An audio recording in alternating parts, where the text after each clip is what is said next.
welcome to another episode of 30 Minutes with dailystraits.com. This is your host, June Ramli. Our guest today is Melbourne-based Elliot Dellys, the CEO and founder of security firm Phronesis Security. So a little bit about his firm.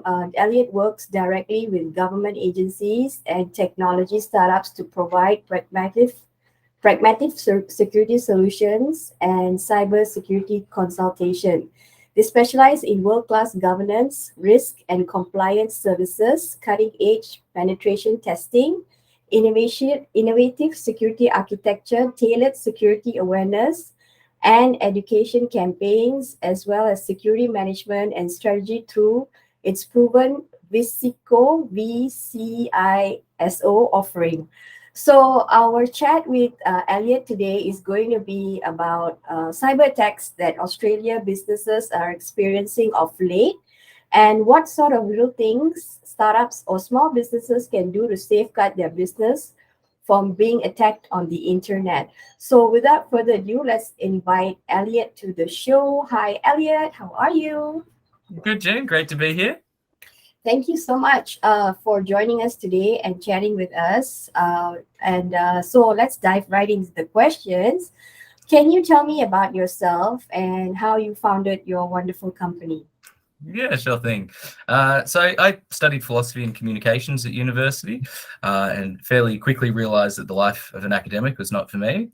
So I worked for the Australian Department of Defence for about 6 years, and that gave me a good technical understanding of, I suppose, the main cybersecurity threats that government organisations and Australian businesses were facing. It was an excellent opportunity to kind of get really close to the coalface and understand this is what was sort of happening behind the scenes, and this was some of the drivers behind some of the threats that we're seeing at the time.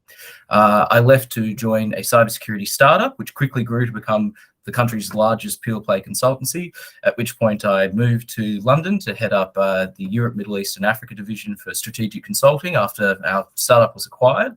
And then I returned to Australia during COVID to set up Phronesis Security.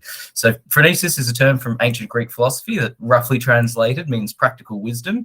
And that's something that's very important to us. You know, we recognize that a lot of organizations understand the importance of cyber threats. They have good technology and they have good people. It's just how to apply that knowledge and how to get the different pieces, moving pieces, to sort of work together is often the core challenge. So, you know, we think that people and culture should be really at the front of that. And we also have a corporate philanthropy mission as well, which is an extension of our idea of Phronesis, that, you know, we understand the world has immediate serious problems that it's facing, and then we want to use our knowledge to try and do some good to help solve some of those problems. Awesome answer. Okay, so I'm sure you've been reading the news like everyone else. So, you know, we've been flooded with so many attacks. Started with Optus and it's not stopping. It's gone to Medibank, Woolworths, you know, and so big companies in Australia especially has been experiencing an influx of cyber security threats today. So what do you have to say about that? I would say October of 2022 has probably been the worst year for cyber professionals in Australia. It's been devastating. I think the reality is that a lot of these attacks are not the result of anything new or strange or unexpected. We've seen exposed API endpoints, we've seen stolen credentials, and these are fairly common attack vectors. And the challenge is that, you know, providing access to the right information to the right people at the right time, while also making sure that you have good visibility of your environment and you're reducing your attack surface is a serious challenge. And I think in some ways Australia has been sheltered by our geography. You know, if we go back to 2017, when we look at WannaCry, a lot of these major campaigns would sort of run across the world while everyone in Australia was sleeping. And so in some respect, I think, you know, we perhaps have become a little complacent. Some of our laws and regulations around sort of data retention and data disposal and the right to be forgotten have fallen behind other places like Europe. And the sad fact is, I think this is the wake-up call that we need to start putting in place some regulatory measures that actually have some teeth to compel organizations to really treat data with the sensitivity that should be. Okay, what is the repercussions of having your data exposed on the dark web? Yeah, well, I mean, it depends on the type of data, obviously, but the main concern is identity fraud. So someone trying to take out a line of credit in your name, or someone trying to assume your identity to take out a loan, or someone trying to gain access to your credit card information to make fraudulent purchases. The one resource I always point people to if they have been affected by a data breach is ID Care. ID Care have some fantastic resources to understand how you can mitigate the impacts of being caught up in a data breach. But the reality is sometimes it can take a long time to actually see the repercussions of a cyber attack. This data is often sat on by criminals for months or even years before it's sold. So just remaining vigilant is really, really key after an organization or an individual has been impacted by a breach. Okay, so the fines for serious data breach will be increased to 50 million, which is a multiple upgrade from the 2.2 million that it's currently on. So do you think that this would deter international companies, like because Optus is Singapore based, from setting shop here in Australia? No, I'd like to think it's the exact opposite, to be honest. I mean, I genuinely believe that cybersecurity is a growth enabler.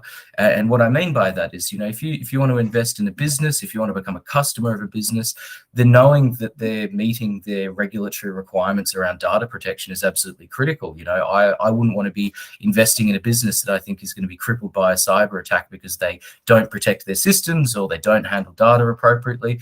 And by the same token, as a customer, I wouldn't want to be engaging with a business that I felt didn't take the obligation to protect my data really seriously. So I'd like to think, in fact, that it could be very much the opposite. I mean, if we look in Europe at after the rollout of GDPR, I mean, organizations like Amazon have been fined 746 million euros. I mean, these are astronomical fines, and it certainly hasn't deterred organizations from, operating in those markets. I think it's rather just put pressure on those organizations to take their security responsibility seriously.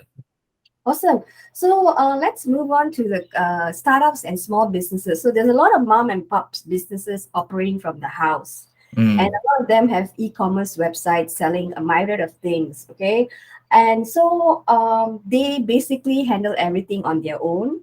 So how do these, maybe we can give some tips for them on how to ensure that their businesses do not fall prey to cyber attacks. Would you have any? Yeah, for sure. I mean, first and foremost is protect your credentials. That whether it's an organization large or small, the easiest way for someone to get in is to be able to credentials. So I always advocate, use a password manager, use long, strong, unique passwords, enable 2FA for absolutely anything. Obviously, any administrator interfaces, you really, really want to make sure that they're protected by multi-factor authentication as well. The other good thing about using modern password managers is they typically include some sort of threat intelligence as well. So they'll notify you if passwords that you're using have been caught up in breaches previously, which is quite good.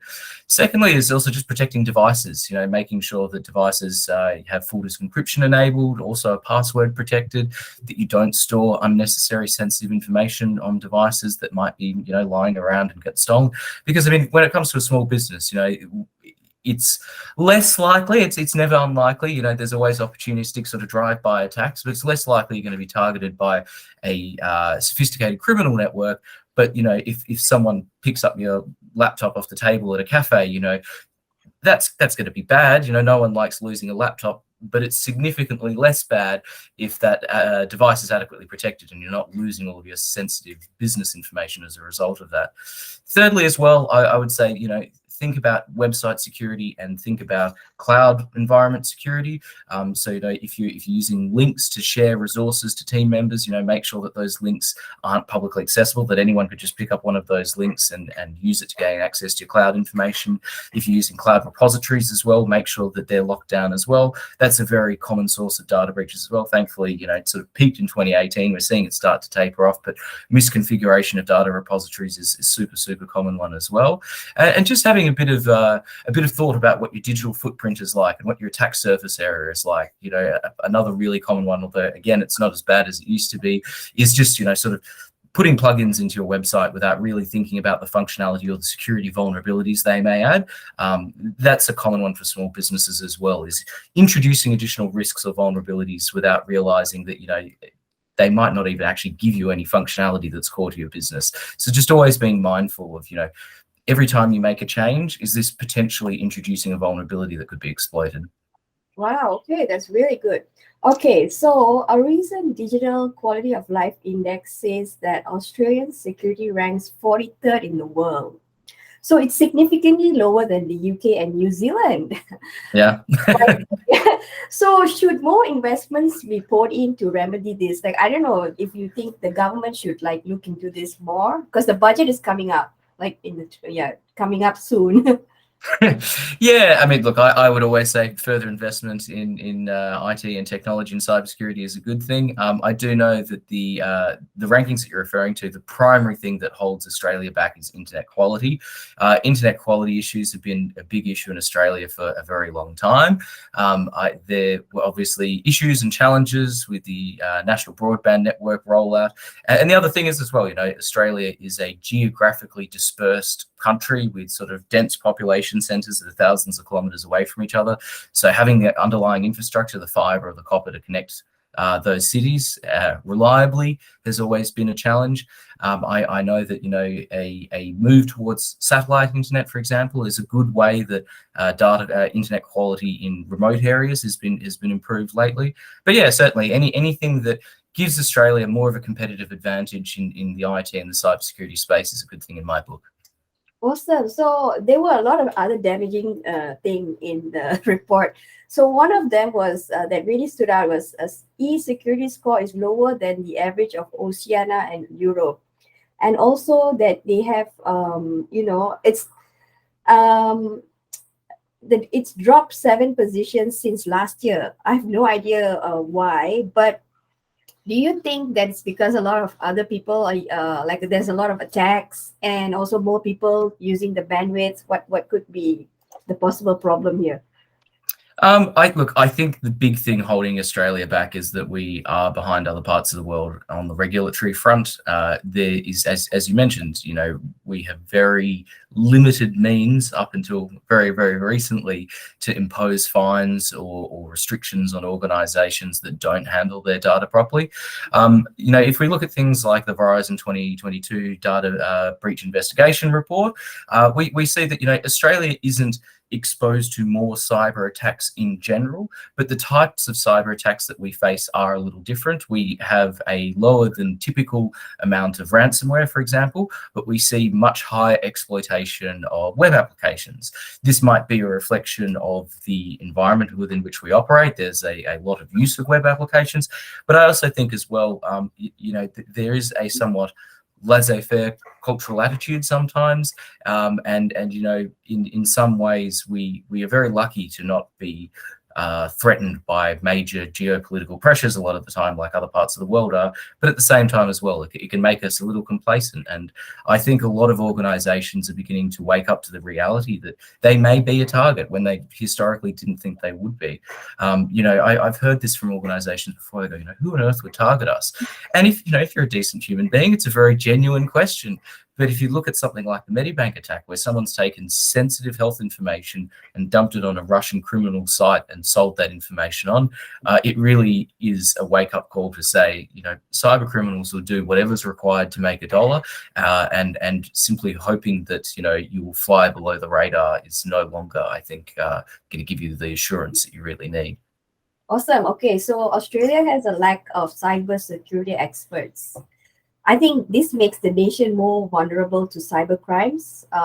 So why do most Aussies in general don't have any interest in training themselves as a cybersecurity expert? Because I know you as a company also provide education programs, right? So what do you think is the biggest hurdle here? I think the biggest hurdle is that getting people into any given industry starts at school. And there's inevitably a lag between the career pathways that people build for themselves in their head when they're at school and the career opportunities that they get when they start to enter the workforce. I mean, you know, speaking from my own personal perspective, I certainly never anticipated ending up in cybersecurity. It was somewhat of a sort of surreptitious journey for me. So I think, you know, having role models, having mentors, having programs in place that encourage young people to see their place in the industry. I think I know we have a serious issue with gender diversity in the industry as well. And so, you know, part of this is simply making it a warm and welcoming and inclusive industry for other people to go, that seems exciting, that seems interesting, I think I have a place in that. We can obviously do things like introduce government programs that introduce additional funding to STEM. We can set up things like mentoring programs and other initiatives that bring people into organizations where otherwise they might not have really considered it a viable career pathway. But there's definitely an element of cultural change, and it is happening. You know, it's not all bleak and doom and gloom.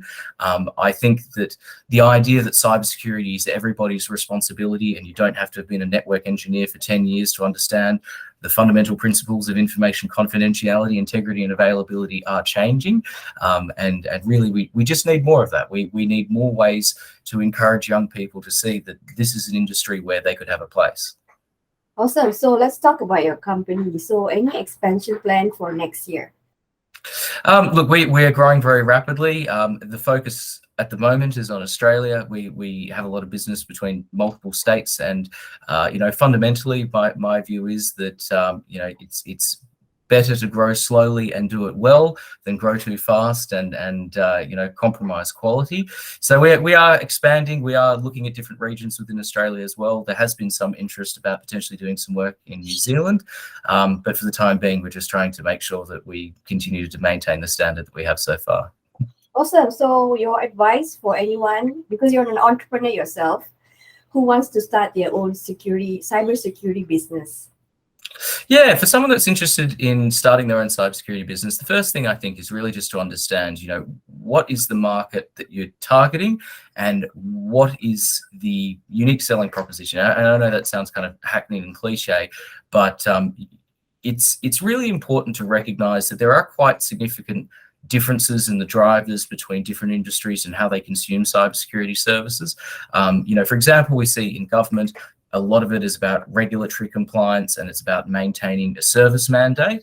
It's often long, slow compliance programs that require really a lot of investment in understanding how the government department operates, where their dependencies are, where their use of third-party suppliers are, and really getting an understanding of what makes the department tick so that you can tailor your approach accordingly. Whereas obviously, you know, if you're looking more, say, at the startup space, it's often less about sort of long-term regulatory compliance and more about making sure, you know, is our platform secure? Are our people doing the right thing? So we see, you know, in that area, a lot more penetration testing, a lot more security architecture reviews. So you really just want to understand, you know, what is it that you're going to offer that's going to be different? And if you are planning on starting your own business, the other thing I'd say is, you know, it's absolutely critical to understand what sort of insurances you need to have in place. I have talked to other people looking to enter the industry that have sort of said, oh, you know, I'll get my insurances further down the line, not realizing that, I mean, one, just for your own sanity, it's a really important assurance to have. But secondly, you know, there's a lot of clients that simply won't work with you if you don't have substantial public indemnity and private liability insurance. So it's always something that I encourage people thinking about starting their own business to do. And then as well, you know, just have really good fundamentals. I think trying to do a few things well is always more effective than trying to do a million things at once. And if you can build a good, solid reputation for doing a handful of really high quality services, I think that things typically tend to sort of work out for themselves. Wow. Okay. That's a great answer. Okay. So that's all the time that we have for today. We have just been speaking to Elliot Dellys, the CEO and founder of cybersecurity firm Phronesis Security. Thank you so much, Elliot, for joining us today. It was my pleasure. Thank you so much, Jen. Awesome. That is all the pleasure is all ours, actually. So be sure to join us the next time as we aim to interview another awesome entrepreneur from across Australia. Thank you, Elliot. See ya. See ya.